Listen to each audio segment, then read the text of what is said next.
इस वीडियो में class 7th विज्ञान चैप्टर 6 या न्यू बुक है, ठीक है। जीवों में शोषण। इस पाठ में जितने भी क्वेश्चन होगा सभी को एक ही करके सोल्व करेंगे, ठीक है।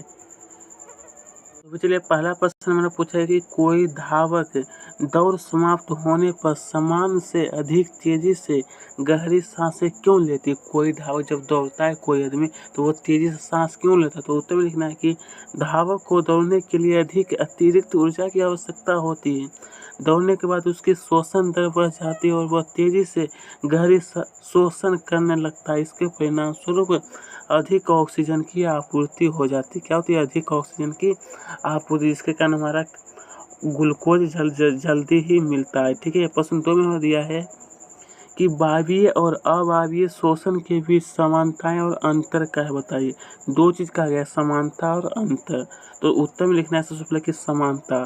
तो समानता क्या है? तो उत्तर में लिखना है पहला नंबर कि वायवीय और अवायवीय दोनों शोषण में भोजन का विखंडन होता है। क्या होता है? विखंडन का मतलब होता है कि जब भोजन हमारे पेट में जाता है फिर वो टुकड़ों में बताने को कोशिका में जाने लगता है, ठीक है। फिर दूसरा लिखना है कि दोनों प्रकार के शोषण के द्वारा ऊर्जा की प्राप्ति होती है। क्या चीज़ की? ऊर्जा की प्राप्ति होती है, जिससे हम लोग काम कर पाते हैं। देखिए, आपको पूछा गया था कि वायवीय और अवायवीय शोषण में अंतर। मैं थोड़ा सा जूम कर देता हूँ। यहाँ पर आपको लिखना था वायवीय और अवायवीय। यहाँ पर पहला पॉइंट आपको लिख देना है कि वायवीय शोषण में भोजन जिसको हम लोग कहते हैं ग्लूकोज का विखंडन ऑक्सीजन की उपस्थिति में होता है। इसलिए लोग क्या होता है कि जल्दी जल्दी सांस लेते हैं जब दौड़ के आते हैं, तो क्योंकि उसमें क्या तो ऊर्जा की कमी हो जाती है। फिर लिखना कि अवायवीय शोषण में ग्लूकोज का विखंडन ऑक्सीजन की अनुपस्थिति में होती है, इससे हम लोग अवायवीय कहते हैं। इसी तरह से आपको इसमें ये दूसरा अंतर लिखना है। फिर आपको ये दूसरा अंतर, ये दो ही अंतर आपको लिख लेना है, ठीक है। यह प्रश्न 3 में हमारा पूछा गया कि जब हम अत्यधिक धूल भरी वायु में सांस लेते हैं तो हमें छींक क्यों आती है। छींक। तो देखिए, उत्तर लिखना है कि धूल भरी वायु में अनेक प्रकार के अवांछित कण जैसे धूल परागकण। देखिए क्या होता है कि जब हम सांस लेते हैं तो हमारे नाक जो होता है उसमें बहुत सारे धूल कण पड़ते हैं, जिसके कारण हमको छींक आती है, मतलब वो गंदगी निकलती है, ठीक है। इसी तरह से आपको यह पूरा आपको अच्छी तरह से लिख लेना है, ठीक है, और कुछ नहीं करना है। तो चलिए हम लोग आगे बढ़ते हैं। प्रश्न 4 में देखिए, प्रश्न 4 जो आपको ये खुद ही पढ़ लेना है, मैं सिर्फ इसका उत्तर आपको बता देता हूँ, ठीक है। आपको खुद पढ़ लेना। इसका उत्तर देखिए, लिखना है कि नली ए में कार्बन डाइऑक्साइड की सांद्रता सबसे अधिक है। क्या है? सांद्रता सबसे अधिक है। प्रश्न 5 में तो पूछा गया कि सही उत्तर पर करें सही का निशान लगाने के लिए। ऑब्जेक्टिव प्रश्न आ गया हमारा कि तिलचट्टे के शरीर में वायु प्रवेश करती है। देखिए, इसमें आपको टिक लगाना है 3, माने कि शोषण रंध्रों के द्वारा, ठीक है। प्रश्न 2 खो में पूछा गया कि अत्यधिक व्यायाम करते समय हमारी टांगों में जिस पदार्थ के संचयन के कारण ऐंठन होती है उससे क्या कहते हैं। तो उसे हम लोग लैक्टिक अम्ल कहते हैं। क्या चीज़ कहते हैं? लैक्टिक अम्ल। वहाँ पर क्या होता है, जमा हो जाता है, जिसके कारण हम 2-3 दिन के बाद वो खत्म होता है, ठीक है। या फिर इनो पीजिएगा ना तो कम से कम 2 घंटा वो खत्म हो जाता है। तो ये प्रश्न गो में दिया है कि किसी समान वयस्क व्यक्ति की विश्राम की व्यवस्था में औसत शोषण दर होती कितना। तो ये हो जाएगा 15 से 18।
फोकस उत्तर आपको लिख लेना है लेक्टिकम। तो चलिए इसके आगे फटाफट बढ़ते हैं।